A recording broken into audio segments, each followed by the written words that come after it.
선생님 저기 앉아서 말씀해 주시고 네. 실험은 여기 앞에서.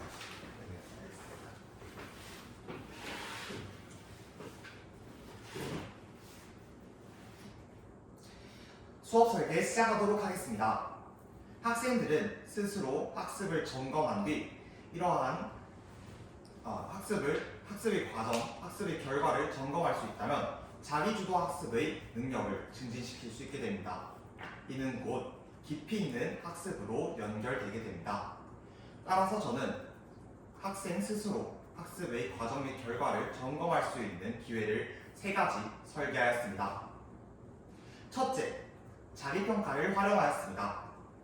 학생들에게 자기평가의 평가 기준을 제시하여 학생들이 스스로 학습 과정 및 결과를 점검할 수 있게 하였으며 이를 바탕으로 피드백을 제공하였습니다.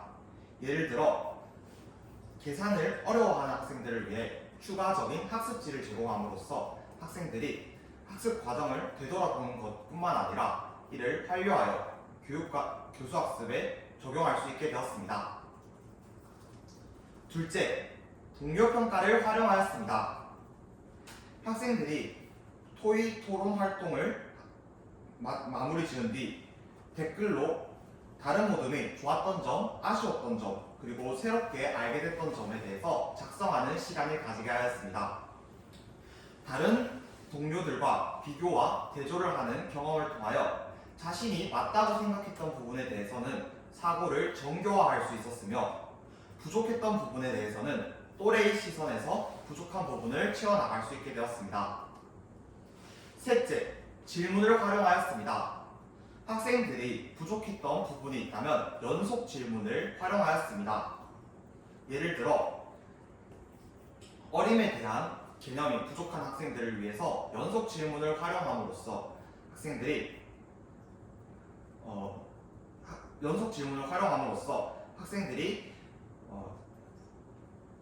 하나의 사고에 갇히지 않고 다양한 방향으로 사고를 할 수 있으며 이 과정에서 자신의 생각을 점검하는 기회를 제공하였습니다.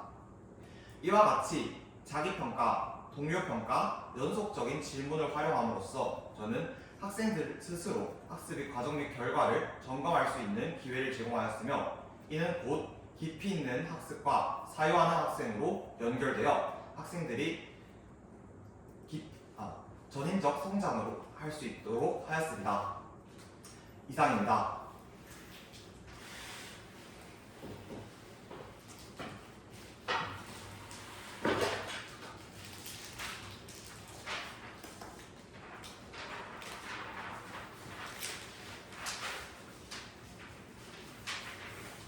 참고로 경기는 수업 시간에 여기로 가면 여기에 연습관들이 있어서 제가 이쪽을 조금 볼 건데 그것만 약간 이쪽을 계속 보는 게 그런 의미라는 거 미리 알았어요.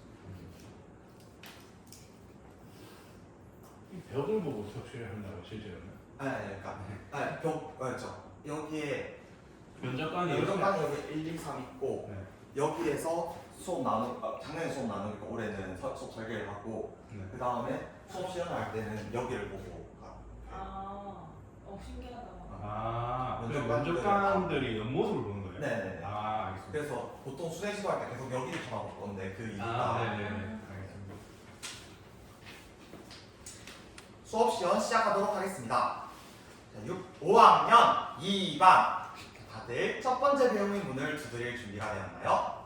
다들 되었다고요? 고개를 끄덕이는 것을 보니 준비가 된 것 같네요. 그러면 첫 번째 배움의 문을 두드려 볼까요? 똑똑! 첫 번째 활동, 어림하자 밀가루의 양.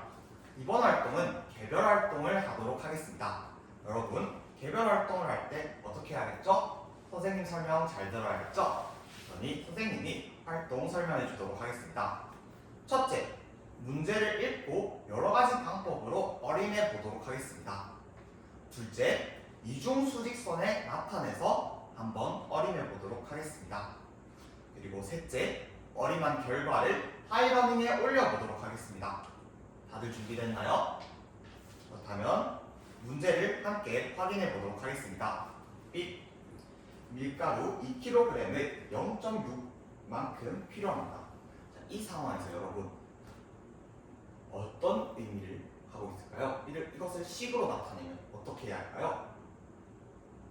네, 상혁이 한번 이야기해 볼까요?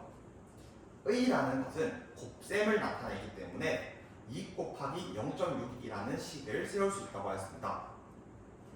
상혁이가 식을 잘 세울 수 있는 방법에 대해서 알려줬는데요. 그럼 우리 다 함께 2 곱하기 0.6을 여러 가지 방법으로 어림해 보도록 하겠습니다. 활동 시작하겠습니다.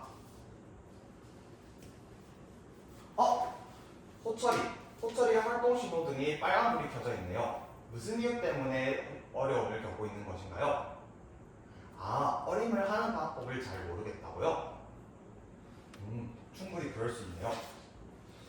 그렇다면 우리 이중수직선을 함께 활용해 볼 건데요. 선생님을 봅니다. 선생님. 자, 혹시 이 활동을 하면서 저는 어림을 어떻게 해야 할지 잘 모르겠어요 하는 학생이 있을까요? 6명의 학생들이 이 활동을 하는데 어려움을 겪고 있네요. 선생님이 하나의 질문을 하겠습니다. 우리 이중수직선에서 곱셈을 했을 때 어디쯤에 위치해야 할까요? 0.6 빼면 어디에 나타내면 될까요?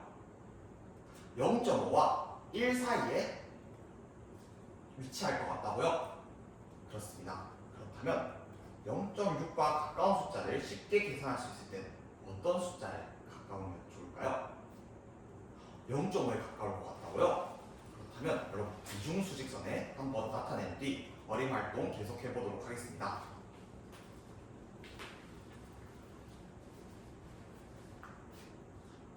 잘하고 있네요. 활동 신호등이 초록불이 켜져 있는 것으로 보아 다들 활동을 마무리한 것 같습니다. 자, 우리 어떤 결과가 있었는지 함께 살펴볼까요?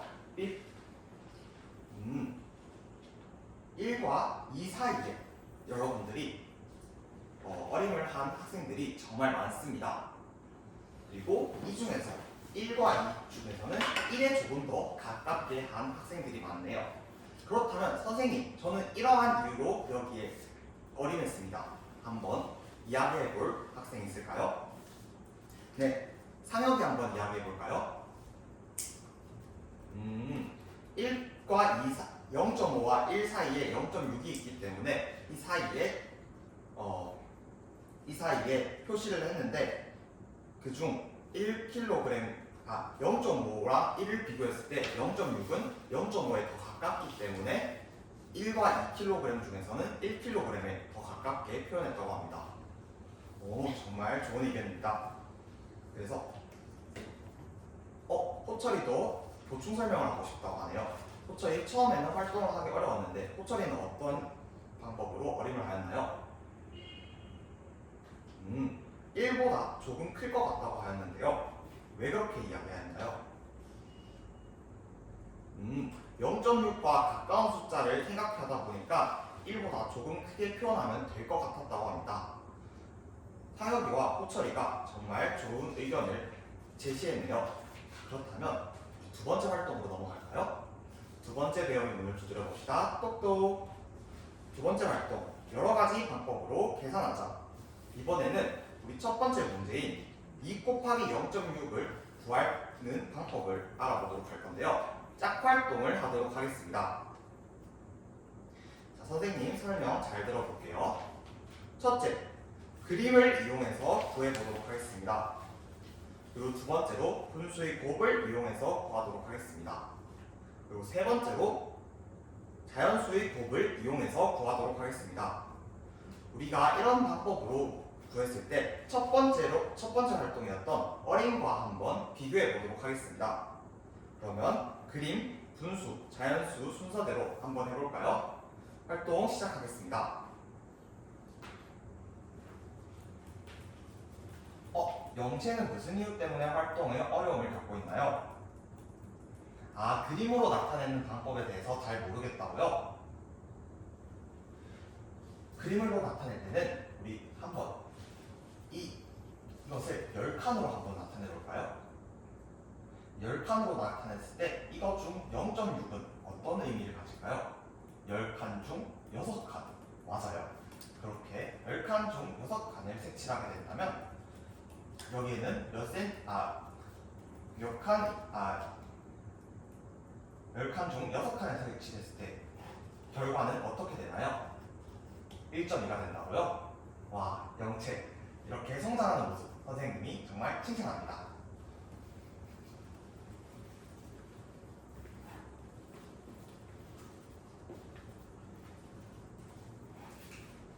활동 신호등이 모두 초록불이 켜져 있는 것으로 보아 여러분들이 활동을 마무리한 것 같은데요. 그렇다면 선생님, 저희가 한번 저희 짝꿍과 함께 했던 활동을 나눠보고 싶습니다. 한번 이야기해 볼까요? 네, 상혁이랑 우재 한번 이야기해 볼까요? 상혁이와 우재는 그림을 이용해서 10칸 중 6칸을 색칠한 뒤 그 색칠한 것의 길이를 재보니 1.2, 그래서 1.2였다고 합니다. 좋습니다.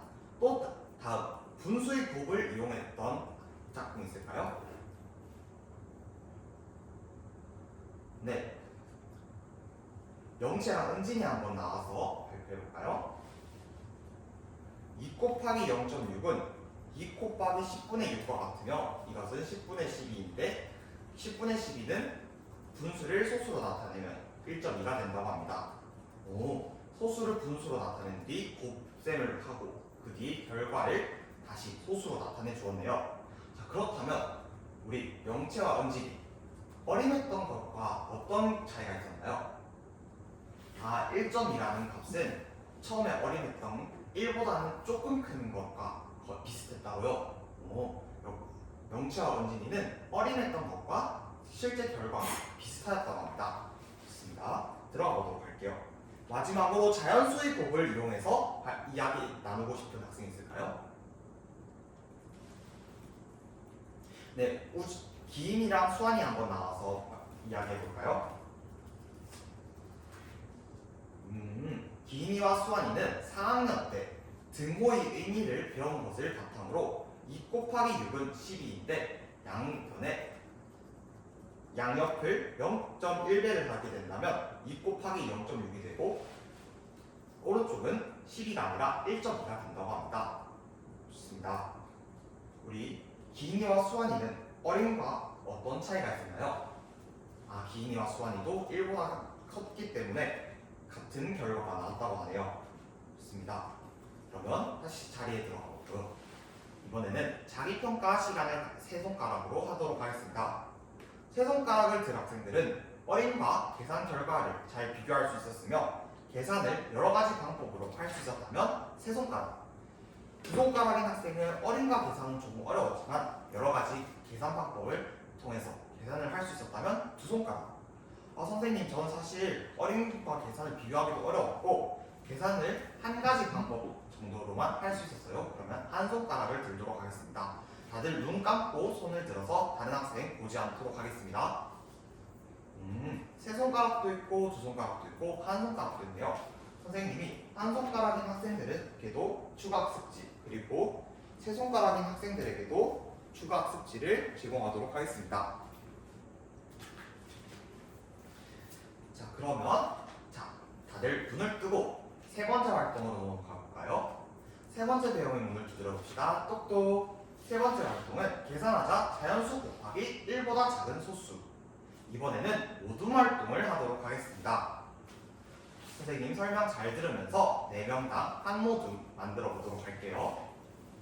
첫째, 주어진 문제를 계산해 보도록 하겠습니다. 그리고 두 번째, 자료 3의 학생은 어떤 방법으로 풀었길래 무엇이 틀렸는지에 대해서 생각해 보도록 하겠습니다. 그리고 세 번째, 모둠원들과 토의를 통해서 어떤 부분이 틀렸는지 찾아보고 그 틀린 부분을 고쳐보도록 하겠습니다. 이 고친 내용은 어떻게 해야 할까요? 맞습니다. 하이러닝에 올려야 합니다. 자, 그러면 모둠 활동 시작하도록 하겠습니다.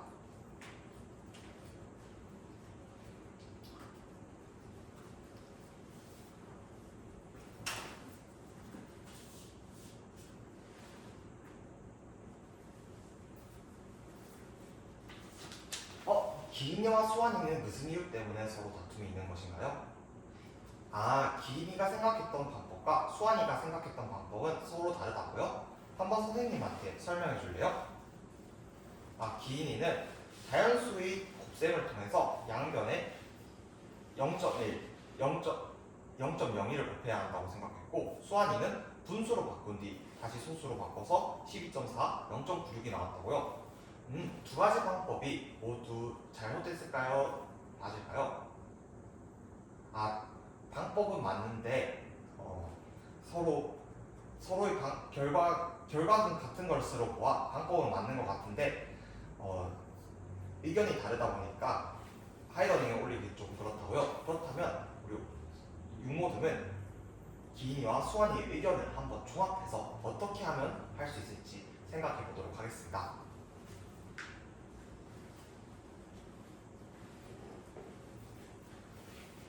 활동 신호등이 모두 초록불이 켜져 있는 것으로 보아 활동을 마무리한 것 같네요.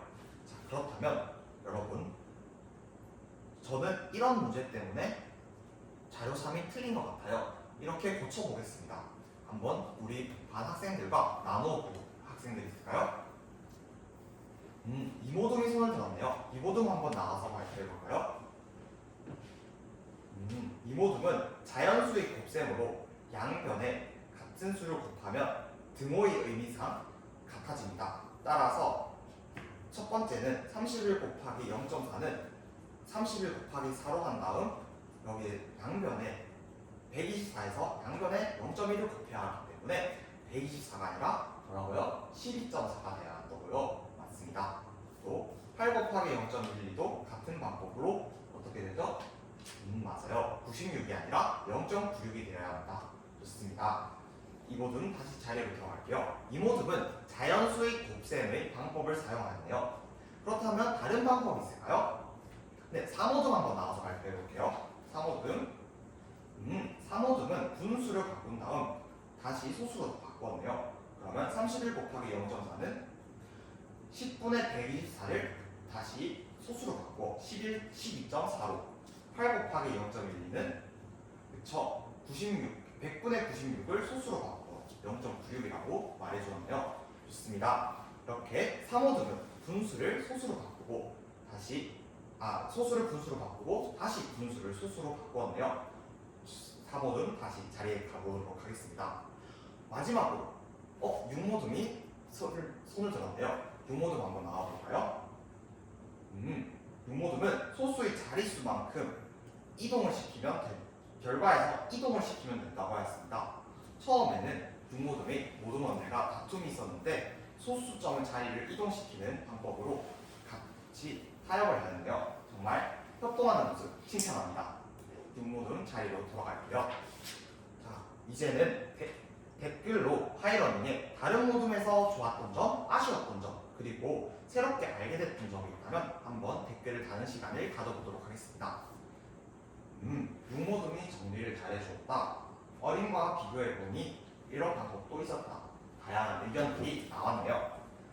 여러분들의 모습을 보니 오늘의 배운 문제 자연수와 소수의 곱을 알아보자에 한 발짝 더 다가선 것 같습니다. 이제 여러분들이 배웠던 점, 느꼈던 점, 그리고 배운 점을 바탕으로 실천하고 싶은 점에 대해서 이야기해 보도록 하겠습니다.